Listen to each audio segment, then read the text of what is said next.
laba abantu njengoba beyihlola beyibuka ukuthi bona bangakwazi ukulwa nathi sebeyibonile uyabona njengoba bebeka amakhosi sebenethemba lokuthi bangalwa nathi and ngempela ngendlela thina impi singayazi ngayo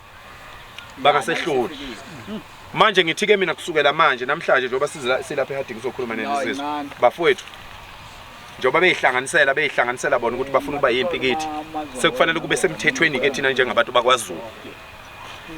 siyothi sithelelo Eastern Cape siyothi sithelelo Northern Cape sitholela oLimpopo sithelela oWestern Cape nobanibani kodwa ngithi mina abantu bokuqala abawu2 okufuna beqonde lempi besukume behlangane manje iEastern Cape neKwaZulu Natal yilama province omabili qala okufanele lenze sure ukuthi avikele iSouth Africa laba abantu basempini bafowethu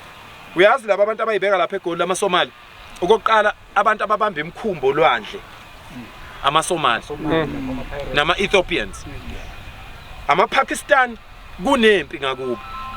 abantu basePakistan nje kunempi ngakubo bakhula nje ingane yakho ikhula iyimpi nje eSomalia abantu bakhona bakhula beyimpi abantu base-Pakistan bakhula beyimpi so uma uthi uyabuka laba bantu bonke bayezwana manje sebefuna ukuhlangana manje sebefuna ukuba ukhipha upresident wabo njengoba bebeka amakhosi nje bezwa amanzi ngobhoko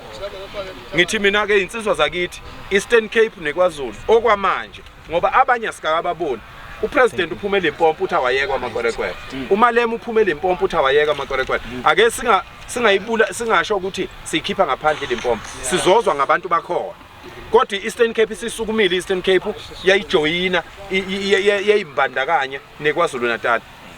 laba abantu bafethu bakhanda amasosha azohlasela lelizwe njengamanje asikhandeni amasosha azovikela lelizwe thina sizokuhlasela umuntu ke sizovikela izwe asizukuvikela ngamasosha kahulumeni elizovikelwa yithi singamadoda siyonikela ngemzimba yethu singamadoda ukuthi okungenani okungenzeka akwenzeke singasekho emhlabeni. Siyabonga.